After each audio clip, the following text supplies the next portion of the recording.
first installment of Ratgirl Productions tutorials.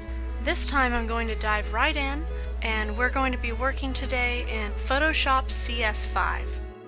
So first, what we're going to do is work on a sketch. Now, if you are hoping to learn how to draw, sorry, this is not the tutorial for you. I'm just going to be jumping right in and just give my tips and pointers on what I like to do when sketching for any type of design in CS5. Alright, so once your Photoshop is open, you're going to go up to File. We're going to make a new artwork. So hit New. I'm going to make it kind of small so that it fits on my screen rather easy. So I'm going to do 500 by 700, and for resolution you want at least 300. I always work at least 300. It's easier for printing, and it's just a lot better overall in case you ever want to print in the future. You don't have to deal with a 72 ratio. Alright, go ahead and name your file and then we'll jump right in. Now right now you see that it's just the background and there is a locked layer for the background. Go ahead and click a new layer at the bottom right. Name it whatever you like. I'm just going to name mine Sketch Layer. And here we go. So go ahead and choose a brush. The brush tool for me is my go-to when it comes to any type of sketching or art. Pencil's nice, but it's kind of pixely. What I suggest is doing a color that is not black. It defaults on red spectrum, so I just kind of go into a pink color much of the time. So go ahead and start rendering out your sketch.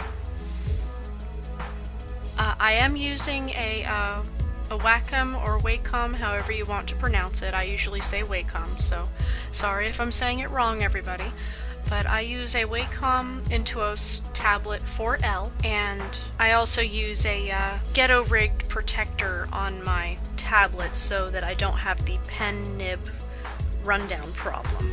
Now what I mean by the ghetto rigged plastic sheet is basically just that. I've taken a piece of plastic, kind of a thin plexiglass plastic that's usually used for lining posters on a wall in a frame, and then I cut that with a Dremel tool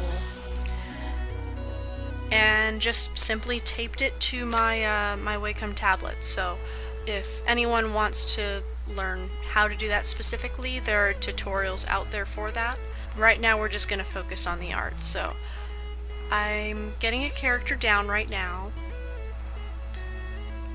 and you can make it as detailed or as simple as you like, as long as it's your style and what you like to draw. So now, for the sake of this tutorial and saving some time, I'm just going to make a character head bust, which is the shoulders up. For the rest of this sketch, I'm going to go ahead and speed it up a bit so that we can get to the next part.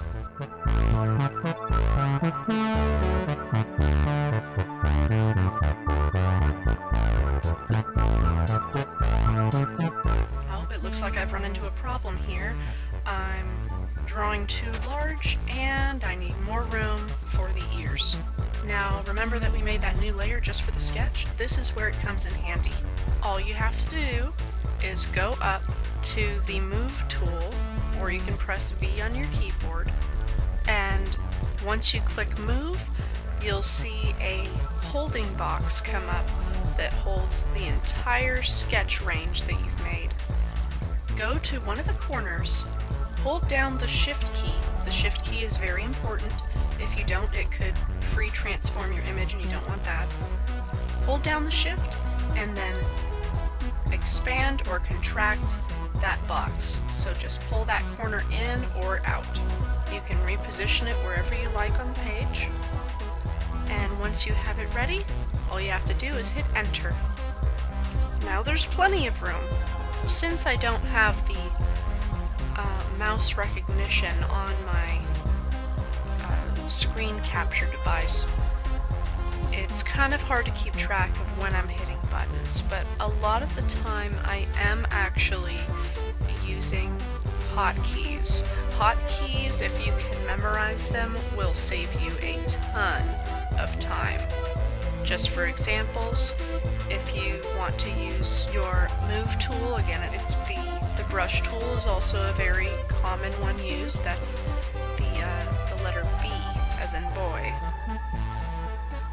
And usually the Wacom tablet pens have an eraser side, but if you are using a tablet that does not have the eraser on the other side of the pen, you can get to eraser with the hotkey being the letter E as in elephant.